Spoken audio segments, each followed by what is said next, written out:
Jackie, for more on that and the U.S. response to the war in Ukraine, we're joined now by Republican Senator from North Dakota and member of the Senate Energy and Natural Resources and Appropriations Committees, John Hoeven. Senator, I want to get to that phone call, the Zoom you had with President Zelensky, but just quickly, you may have just heard that report from our colleague Christina Coleman, an American female basketball player being detained now in Russia. Your reaction?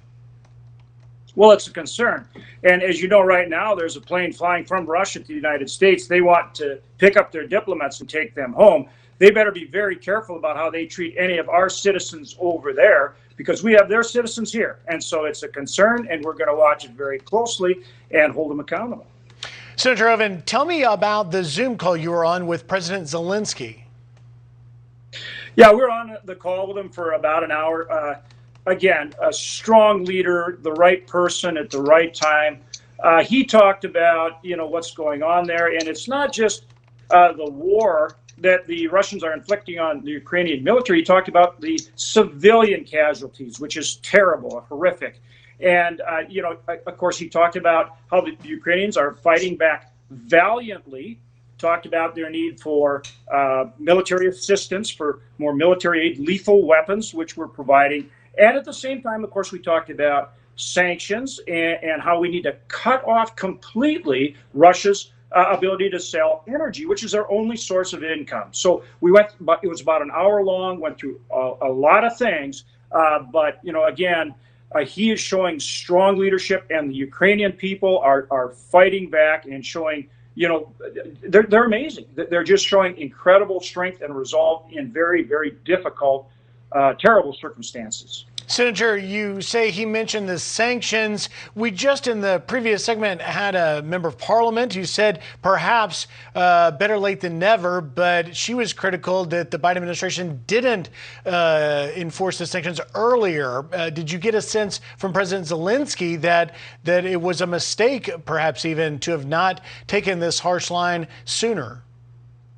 He's careful to be thankful for the assistance he's getting, and of course he wants more. But I can tell you, clearly the administration has been behind all along in the sanctions, and they still are. They need to fully implement these sanctions. For example, on buying Russian oil. I mean, you can still buy Russian oil, this country and other places. We have to fully sanction that and stop that, not just in the United States, but globally. That's Putin's only source of income. And at the same time, we put full-blown sanctions in place, fully put them in place, and they should have been in place already. We need to take the handcuffs off our ability to produce more energy here at home, not only for our own people to get at the inflation problem, but so that we can supply that energy, that oil and gas, to Europe and our allies, and again, isolate Russia globally with all of our allies. Senator, why won't President Biden cut off Russian oil when you have even Speaker Pelosi and other Democrats that are supporting the cutting off of the Russian oil?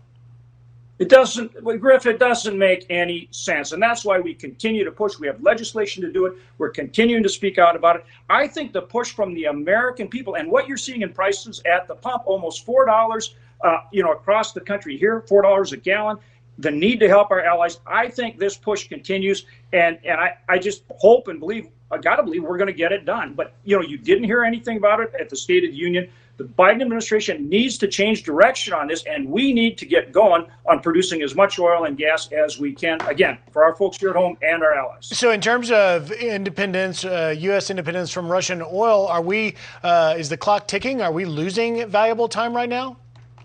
Of course we are. I sponsored legislation to pass the Keystone XL pipeline years ago. That would be in place now, providing 870,000 barrels a day. So, again, they've been behind all along. Now, let's get going. We can do a lot more with LNG export, with infrastructure in this country, taking the moratorium off producing oil and gas on federal lands, both on and offshore. All these things send a signal that get us going right away on producing more energy. We can do it. You know America and our ingenuity and entrepreneurship. Yep. We can do it. In just the last 10 seconds, I'm out of time, but the aid package, the $10 billion or so, is that on track in the Senate? Well, we definitely need to provide the aid. We need to provide that lethal aid, whether it's the Javelin anti-tank, the Stinger anti-aircraft missile, and other aid. So absolutely, we need to work to provide them the assistance. The Ukrainians are fighting valiantly, and so we need to help them. Senator John Hoeven, thank you for your time and your insight, sir.